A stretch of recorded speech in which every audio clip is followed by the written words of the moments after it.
Yes, hello students.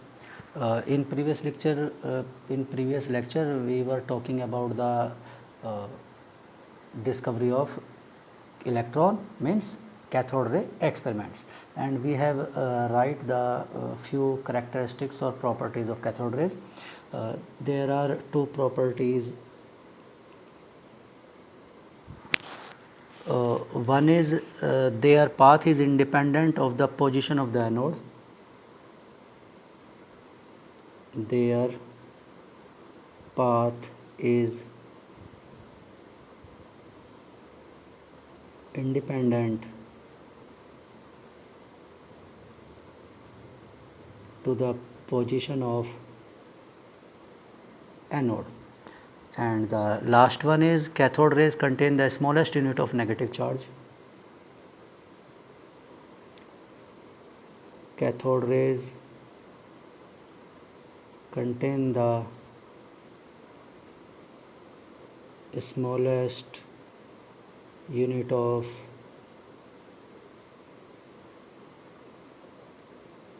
Negative charge. ठीक है, तो ये करेक्टरिस्टिक्स हैं कैथोड रेज के। जनरली क्वेश्चन नहीं आता है कैथोड रेज से रिलेटेड, लेकिन कभी कभी किसी केस में आ सकता है। थियोरेटिकल क्वेश्चन ही होगा कोई, ठीक है, और जितने पॉइंट्स लिखे हैं उन्हीं में से ही कोई होगा। ठीक है, तो यहाँ पर एक स्टेटमेंट लिखा E/M रेशो। अब ये E/M रेशो क्या है, कैसे सॉल्व, तो ये E/M रेशो का वैसे तो कोई डेरिवेशन से रिलेटेड कोई यूज़ नहीं है, ठीक है, हमारे सिलेबस में, लेकिन फिर भी हम इसमें कभी, क्योंकि NCERT में डायग्राम भी बना हुआ है, ठीक है, इसलिए हम थोड़ा बहुत डिस्कशन कर लेते हैं। तो हम लिख देते हैं charge mass ratio. Charge mass ratio means E/M ratio. ठीक, ऑफ कैथोड रेज। ठीक है, E/M रेशो की बात कर रहे हैं। तो ये जब ये जे थॉमसन का मेन रोल है, तो जे थॉमसन ने इसे और थोड़ा सा वाइड किया एक्सपेरिमेंट को, और ये E/M ratio J Thomson was discovered by या derived by the J Thomson. उसने इसी एक्सपेरिमेंट को थोड़ा सा वाइड कर दिया, एक्सटेंड कर दिया, और E/M रेशो को सोल्व किया। ठीक है, तो E/M रेशो ये किस तरह से है, इसमें कुछ पॉइंट्स होते हैं, ठीक है, वो पॉइंट्स मैं पहले लिख देता हूँ। Related with the charge mass ratio, ठीक है, फैक्टर्स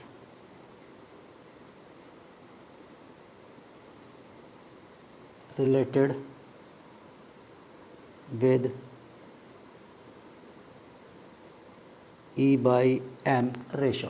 ठीक है, E/M रेशो से रिलेटेड फैक्टर्स हैं। पहला फैक्टर क्या है, magnitude of the negative charge on the particle.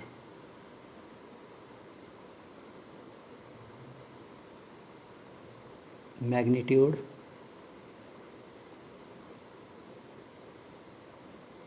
of the negative charge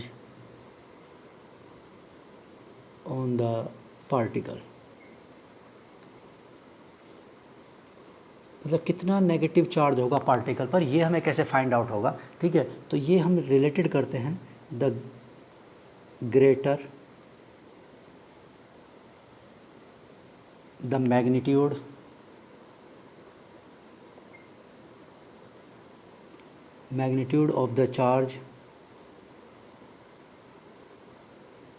of the charge on the particle,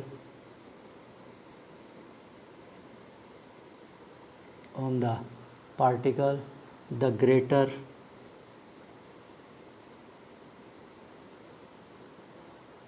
the interaction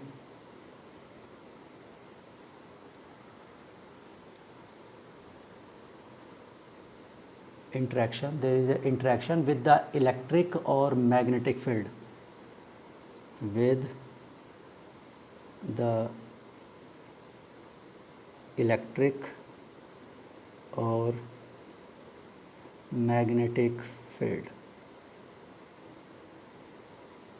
ठीक, and thus the greater the deflection, and thus the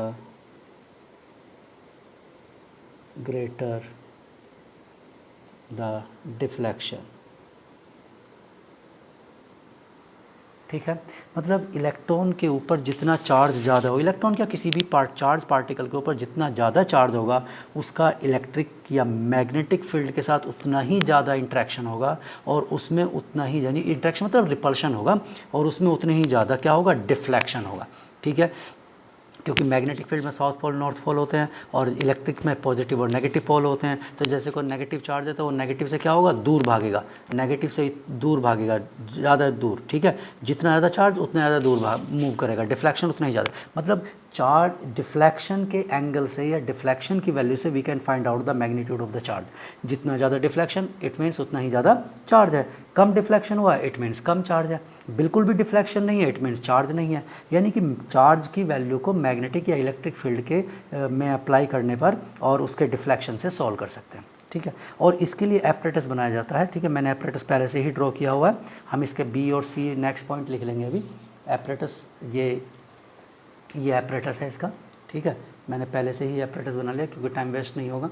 इसमें ये क्या है, ये डिस्चार्ज ट्यूब है, ये पूरा मैंने कहा था ना एपरेटस थोड़ा वेरिएबल हो सकता है, वेरियस साइज़ का हो सकता है। ठीक है, अकॉर्डिंग टू द एक्सपेरिमेंट्स। तो ये हमारे इस टाइप का है, इस तरफ स्मॉल लेंथ वो कम है, ब्रेड्थ कम है। ठीक है, और यहाँ ज़्यादा है। ठीक है, क्यों, क्योंकि इधर फ्लोरेसेंट स्क्रीन लगाई हुई है, ये फ्लोरेसेंट स्क्रीन लगाई हुई है। आपको अभी बताया था फ्लोरेसेंस होता है, फ्लोरेसेंस में क्या होता है, जैसी कैथोड रेज इसे हिट करेंगी तो क्या हो जाएगा, कलर जनरेट हो जाएगा, फ्लोरेसेंस आ जाएगा। तो फ्लोरेसेंट स्क्रीन लगाया हुआ जिससे कि उसकी पोजीशन का पता चले। ठीक, ये कैथोड है, बैटरी के नेगेटिव टर्मिनल से अटैच है, ये एनोड है, बैटरी के पॉजिटिव टर्मिनल से अटैच। अब ऑब्वियसली कैथोड से क्या रिलीज़ होंगी, कैथोड रेज, यानी ये कैथोड रेज हैं। ये लाइन जो आपको दिख रही है ये कैथोड रेज है, कैथोड रेज। और हमने क्या किया, परफोरेटेड एनोड ले लिया, एनोड में होल कर दिया, एक एनोड में होल किया है तो इस होल के थ्रू ये क्या होंगे, दूसरी तरफ पास कर जाएंगे। ठीक है, इसके बैक साइड में तो परफोरेटेड है, होल है ये इसमें बीच में, और इसमें से ये पास कर जाएगी। अब पीछे क्या किया हुआ हमने, मैग्नेटिक फील्ड देखिए, ये मैग्नेट अप्लाई किया हुआ है। ठीक, साउथ पोल नॉर्थ पोल इस तरह से। और यहाँ क्या ये अप्लाई किए हुए हैं, देखो दो प्लेट दिख रही होंगी, ये इलेक्ट्रिकल प्लेट है, ये यानी पॉजिटिव और ये नेगेटिव। ठीक है, तो इस तरह से हमने क्या किया हुआ है। अब दोनों ही एक साइमल्टेनियस भी हो सकता है और सेपरेटली भी हो सकता है। ठीक है, जैसे उसने कहा कि इलेक्ट्रिकल फील्ड अप्लाई करेंगे तो ज़्यादा, तो ये डिफ्लेक्शन दिखाई दे रहे हैं। ठीक है, ए और सी। अभी हम लैंग्वेज लिख लेंगे। ठीक है, लैंग्वेज से आपको क्लियर हो जाएगा कौन सा डिफ्लेक्शन किस डायरेक्शन में, इस फिगर के इस स्ट्रक्चर के अकॉर्डिंग। ठीक है, चलिए तो इस स्ट्रक्चर को अभी हम एक बार फिर डिस्कस करेंगे, पहले जरा हम पॉइंट्स लिख लेते हैं। तो हम बी पॉइंट की बात करते हैं। बी पॉइंट क्या है, मास ऑफ द पार्टिकल।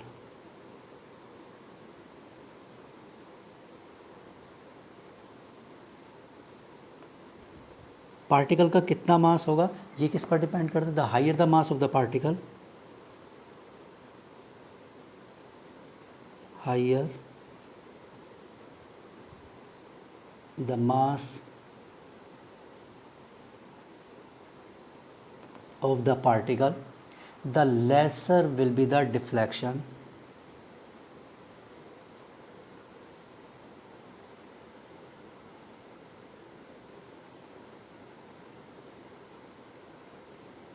ठीक है, क्योंकि हैवियर पार्टिकल होगा तो उसमें डिफ्लेक्शन क्या होगा, ऑब्वियसली कम डिफ्लेक्शन होगा। और अगर वो लाइट पार्टिकल है तो उसका डिफ्लेक्शन क्या होगा, ज़्यादा। डिफ्लेक्शन मतलब जैसे देखो ये दिखाई दे रहा है यहाँ से, ये कैथोड रेज अभी तक सीधा सीधा चल रहा था, लेकिन जैसे ही इलेक्ट्रिक या मैग्नेटिक फील्ड के अंडर में आएगा तो इसमें डिफ्लेक्शन हो सकता है। जैसे ये इधर चला गया या इधर मूव कर गया तो ये डिफ्लेक्शन है। अब ये अगर हैवियर पार्टिकल है तो इसका डिफ्लेक्शन और भी ज़्यादा होगा, और नीचे आ जाएगा या और ऊपर चला जाएगा। और अगर ये लाइट है तो यहाँ आ सकता है पार्टिकल, यहाँ आ सकता है, यहाँ आ सकता है, बिल्कुल ऑलमोस्ट स्ट्रेट आ सकता है। तो ये मास पर डिपेंड करता है, जैसा मास होगा उसी के अकॉर्डिंग, यानी कि higher the mass of the particle the less the deflection.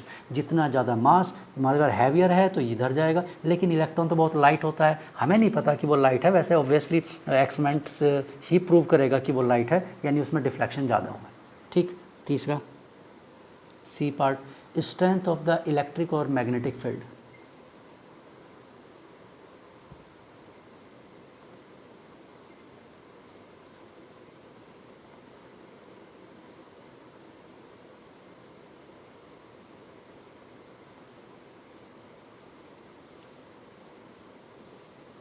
यानी हमने जो इलेक्ट्रिक या मैग्नेटिक फील्ड अप्लाई किया उसकी स्ट्रेंथ क्या है, द डिफ्लेक्शन ऑफ इलेक्ट्रॉन उस पर भी डिपेंड करता है।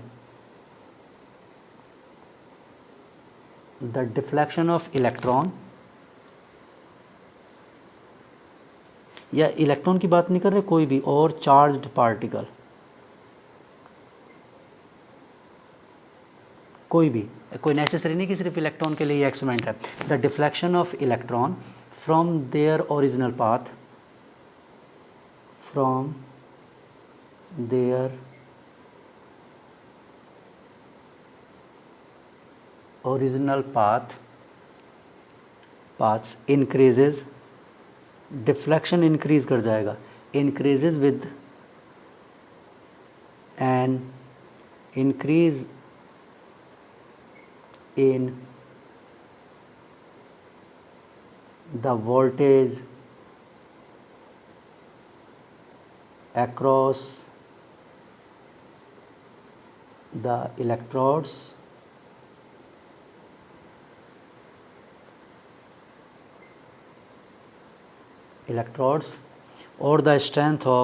or the strength of magnetic field, strength of the magnetic field. ठीक है, यानी कि ये डिफ्लेक्शन देखो, ये ओरिजिनल पाथ है इसका, स्ट्रेट लाइन में मूव करता है, ये इट्स इज़ ओरिजिनल पाथ, सीधा सीधा जाना चाहिए था, बी पॉइंट पर जाना चाहिए था, लेकिन ये ए पॉइंट या सी पॉइंट की तरफ डिफ्लेक्ट हो जाएगा।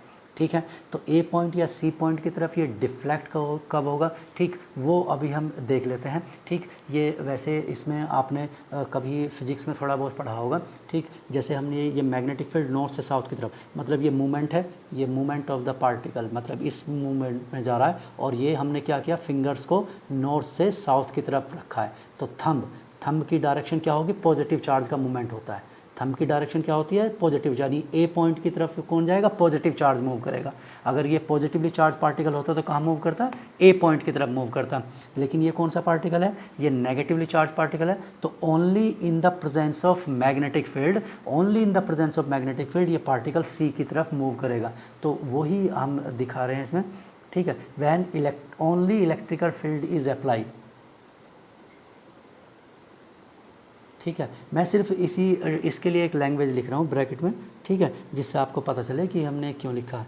ठीक, फिगर, केवल फिगर को एक्सप्लेन करने के लिए कि एक बीम एक ही टाइम पर तीनों जगह नहीं है, ये बीम एक ही टाइम पर ए, बी और सी पर नहीं है, या तो वो ए की तरफ जाएगा, या बी की तरफ जाएगा, या सी की तरफ जाएगा। तो हम उसमें एक लिख रहे हैं। ठीक है, shows that when only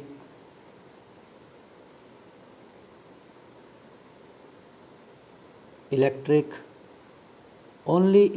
field is applied। अगर आप सिर्फ इलेक्ट्रिकल फील्ड अप्लाई करते हैं तो आपके पास में सिर्फ ये प्लेट है, ये वाली प्लेट और ये वाली प्लेट है, और ये वाली प्लेट क्या है, पॉजिटिवली चार्ज, तो ऑब्वियसली वो इलेक्ट्रॉन नेगेटिव है, तो कहाँ मूव करेगा, टूवर्ड्स ए, यानी ए पॉइंट पर चला जाएगा। वो कहाँ चला जाएगा, ए पॉइंट पर चला जाएगा, वही हम लिख रहे हैं यहाँ पर। ठीक है, is applied the electrons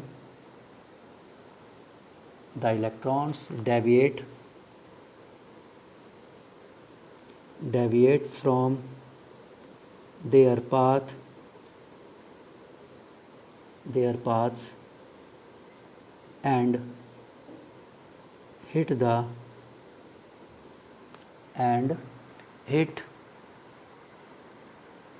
the fluorescent screen at point A। Clear, ये बस ये बताने के लिए मैंने लिखा है ये, अभी तो हम इसका डेरिवेशन तो लिखेंगे ही। ठीक है, सिर्फ ये पॉइंट बताने के लिए कि वो उधर क्यों गया, क्योंकि सिर्फ इलेक्ट्रिकल फील्ड अप्लाई किया है तो पॉजिटिव प्लेट की तरफ वो भागेगा, क्यों, क्योंकि उसके पास नेगेटिव चार्ज है। ठीक है, where as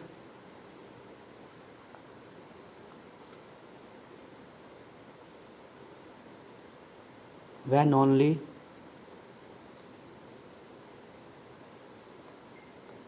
magnetic field is applied,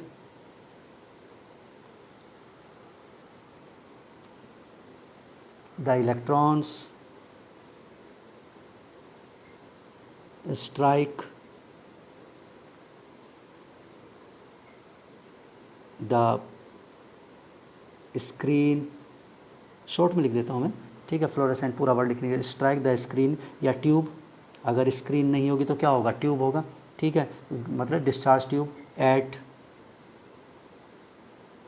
point C, वो पॉइंट सी पर अप्लाइड, ठीक है, तो पॉइंट सी पर जाकर वो इंक्लाइड करेगा। तो यही यहाँ पर लिखा हुआ है, अगर सिर्फ इलेक्ट्रिकल फील्ड है तो वो ए की तरफ मूव करेगा, ओनली मैग्नेटिक फील्ड है तो वो सी की तरफ मूव करेगा। वही मैंने आपको बताया कि ये डायरेक्शन है और हमारी फिंगर्स क्या हैं, towards from north to south है, तो हमारा थंब पॉजिटिव चार्ज के मूवमेंट को शो करता है, पॉजिटिव चार्ज, और ये इलेक्ट्रॉन का तो नेगेटिव चार्ज है, तो ये अपोजिट टू ए यानी सी की तरफ मूव करेगा, ठीक है। एनसीईआरटी में भी इसी टाइप का डायग्राम बना होगा, एग्जैक्टली ये नहीं होगा, किसी और एपरेटर अरेंजमेंट में बनाया होगा, लेकिन है इसी टाइप का ही, ठीक है। चलिए, तो अब हम बात करते हैं, ये पॉइंट्स तो हो गए उसके कि चार्ज कैसा है उसका, वो सब डिटेल। अब हम इसका डेरिवेशन करते हैं, derivation of E by N.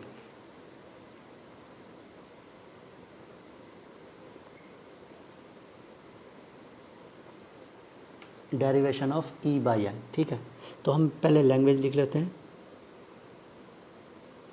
A beam of cathode ray particles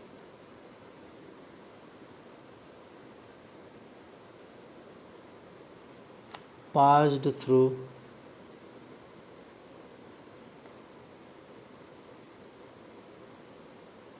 a region in which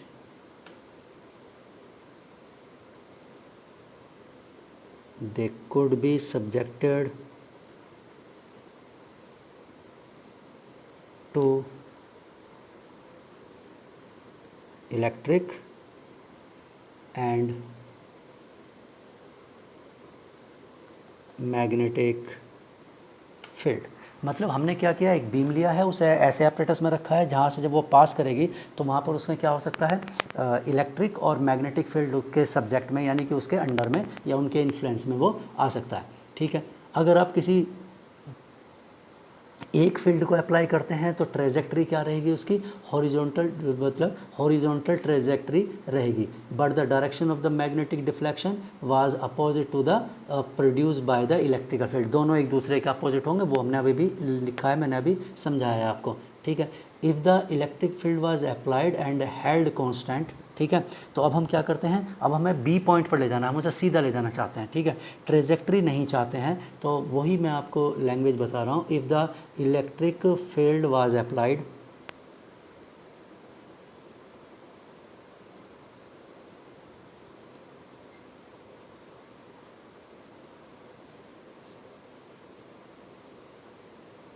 electric field was applied and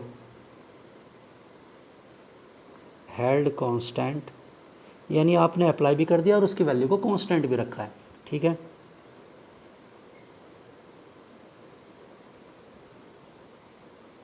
the magnitude of the magnetic field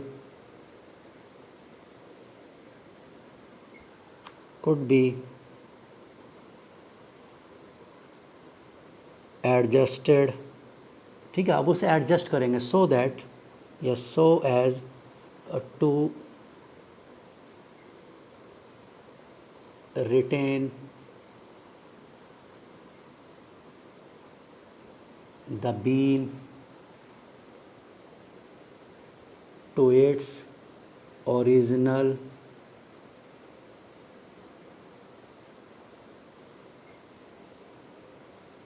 horizontal trajectory।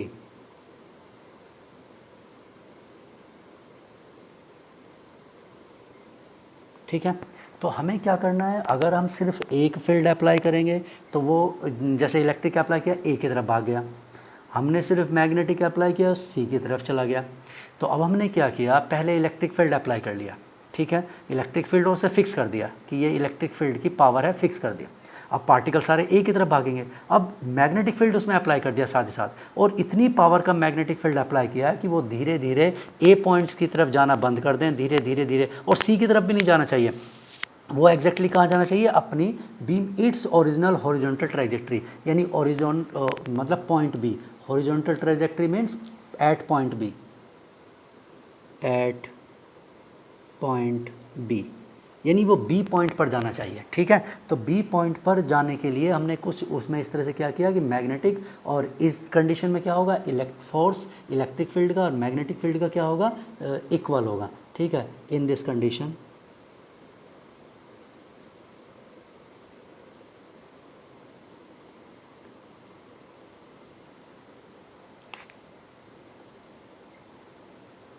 in this condition force due to electric field should be equal to the force due to magnetic field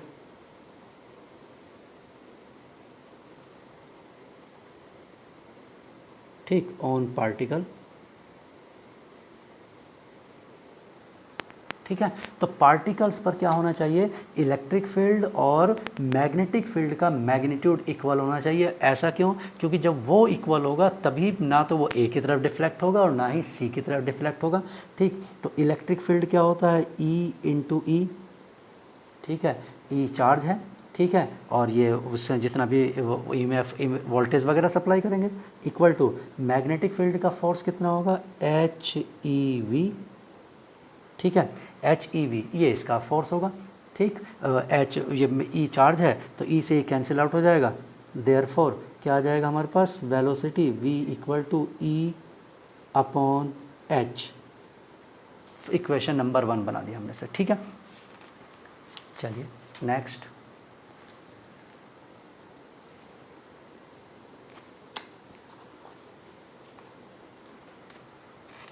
now remove the magnetic field. Magnetic field को हटा देते हैं और deflection note कर लेते हैं। ठीक है, चलिए, जिससे उसका चार्ज वगैरह पता चलेगा ना। अभी तो लिखा था हमने कि जितना ज़्यादा डिफ्लेक्शन होगा उसी के अकॉर्डिंग चार्ज होगा उसका, उसी के अकॉर्डिंग मास होगा। तो हमने एक रिमूव कर दिया तभी तो डिफ्लेक्शन होगा।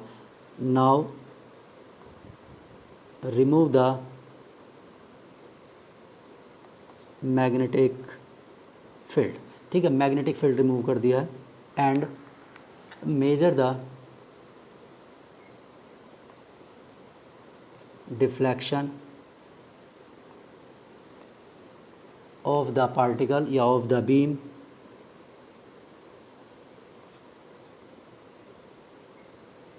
produced by the electric field। अब इलेक्ट्रिक फील्ड की वजह से कितना डिफ्लेक्शन प्रोड्यूस हुआ एलोन, उसे हमने नोट कर लिया। ठीक है, as the particles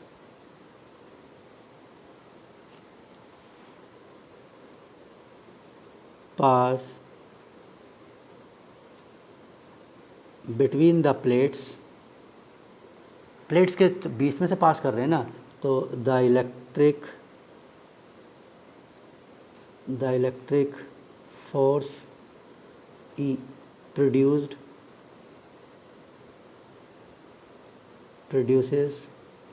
a deflection, और डिफ्लेक्शन को डेल लिखा है।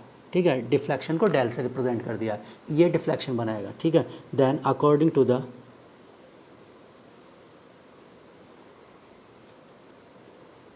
To the Newton's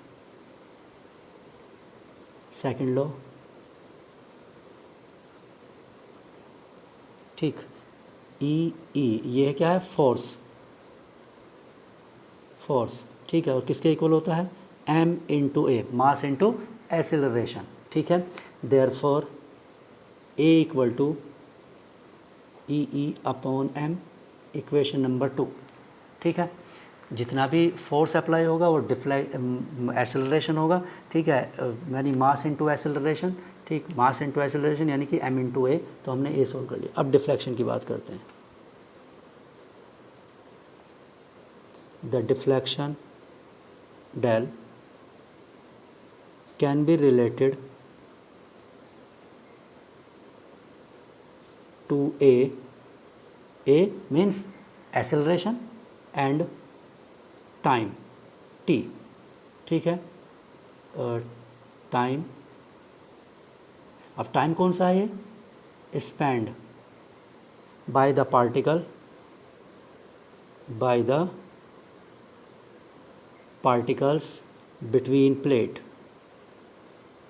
between the plates, यानी प्लेट के बीच में वो कितना टाइम स्पेंड करेगा पार्टिकल, कुछ ना कुछ टाइम तो स्पेंड करना ही है। प्लेट की लेंथ है तो उस लेंथ के अकॉर्डिंग, ठीक है। तो वो डिफ्लेक्शन, तो ये डिफ्लेक्शन, डिफ्लेक्शन किसका इक्वल हुआ, हाफ ए टी स्क्वायर, ये इक्वेशन नंबर 3, ठीक है। एक्सेलरेशन इनटू टाइम स्क्वायर, ठीक। और फाइनली हम उसकी लेंथ से रिलेटेड कर देते हैं उसे।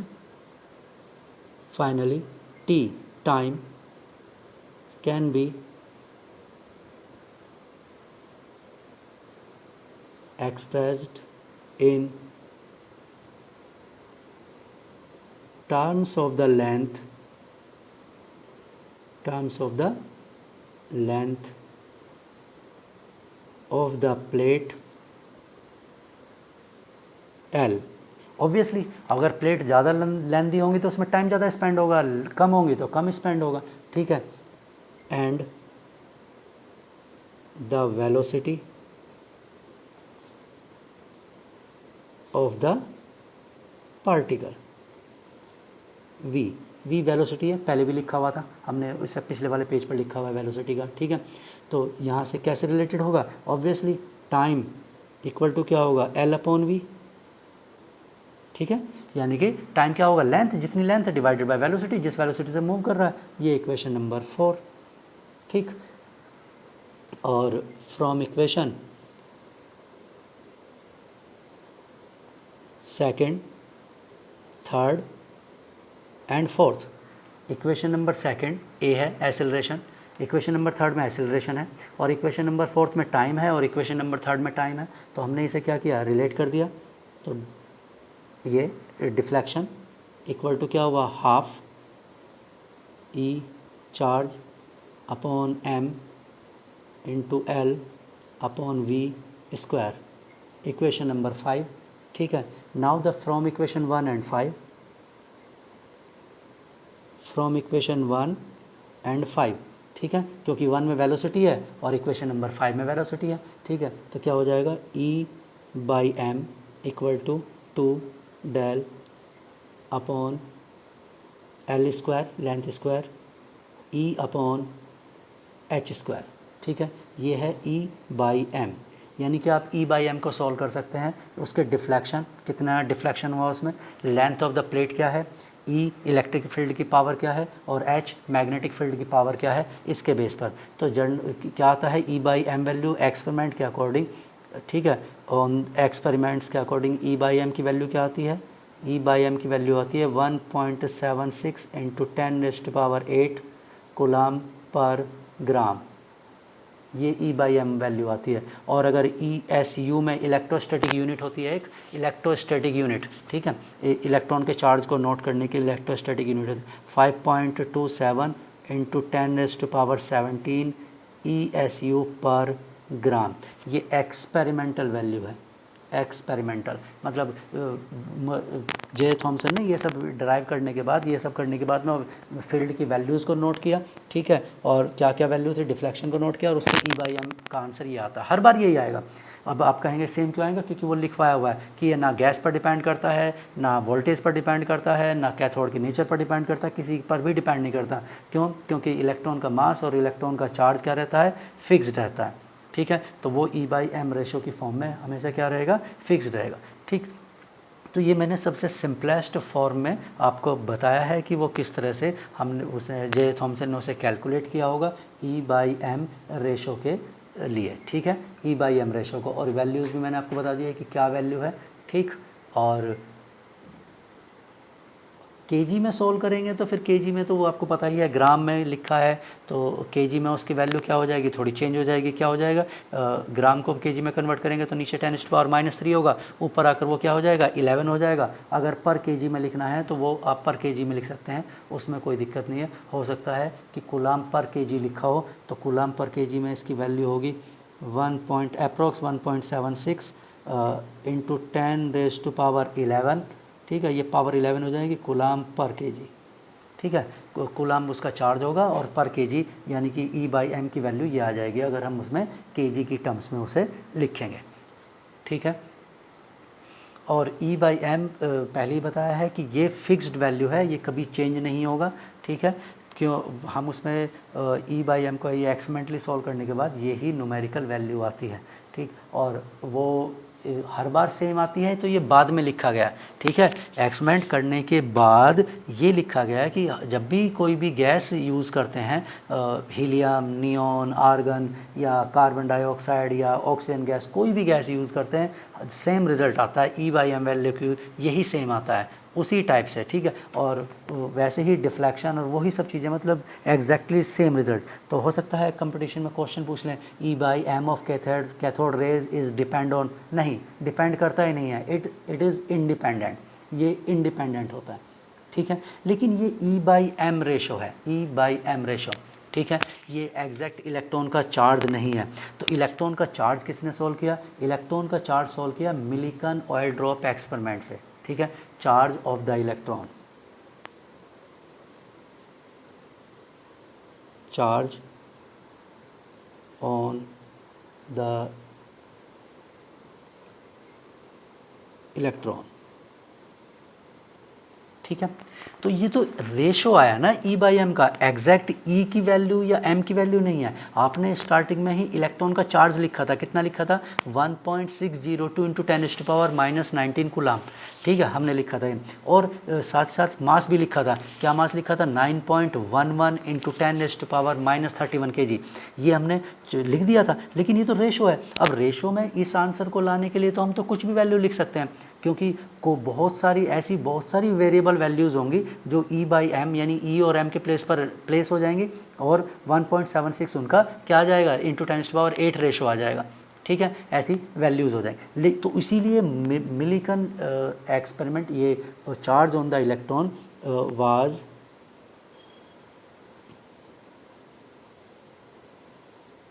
explained by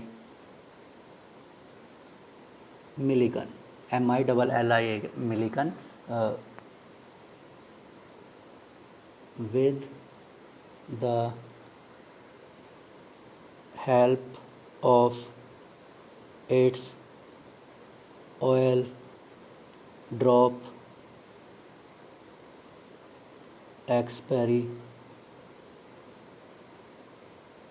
experiment, oil drop experiment. ठीक है, तो ये चार्ज ऑन इलेक्ट्रॉन किसने सोल्व किया, मिलिकन। ये वैसे ज़्यादा डिटेल नहीं है, एनसीईआरटी में भी अगर आप बुक में देखेंगे तो उसमें सिर्फ एक ब्रैकेट में साइड में, मतलब बॉक्स में ये बनाया हुआ है, बॉक्स में लिखा हुआ है, एक डायग्राम बनाया हुआ है, मैंने डायग्राम बना दिया है पहले ही। ठीक है, ये इस टाइप का डायग्राम है, वो भी एक्सप्लेन कर लेंगे उसे। ठीक है, मैंने पहले ही बना कर रखा है डायग्राम, जिससे टाइम सेव हो जाए। ठीक है, ज़्यादा टाइम कंज्यूम ना हो। और क्या एक्सपेरिमेंट किया वो मैं पहले लैंग्वेज लिख देता हूँ और उसके बाद में हम उसे एपरेटस से रिलेटेड कर लेते हैं। ठीक है, तो ये charge on electron was determined या वाज एक्सप्लेन्ड, एक्सप्लेन्ड लिखो या डिटरमाइंड लिखो।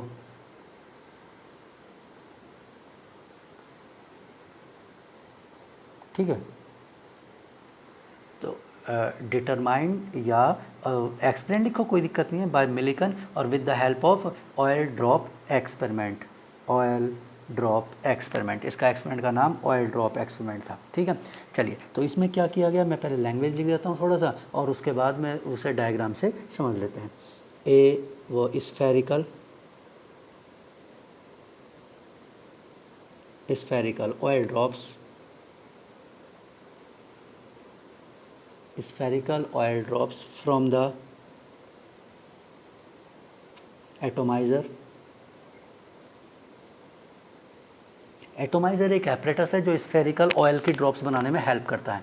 ठीक है, एटोमाइज़र आर लेड मतलब ट्रांसफ़र कर दिया उन्होंने lead into the observation chamber.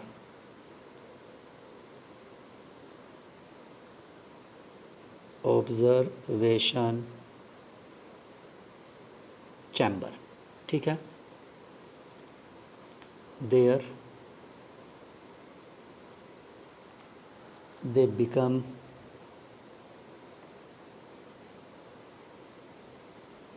charged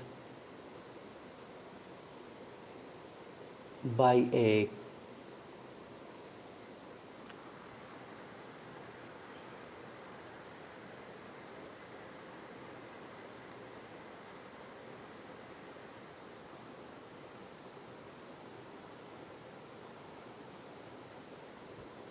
by a collision या बाई ए इंट्रैक्शन, ऐसे लिख लो, by a interaction with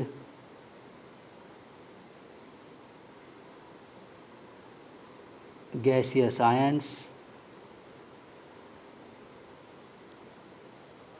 produced by the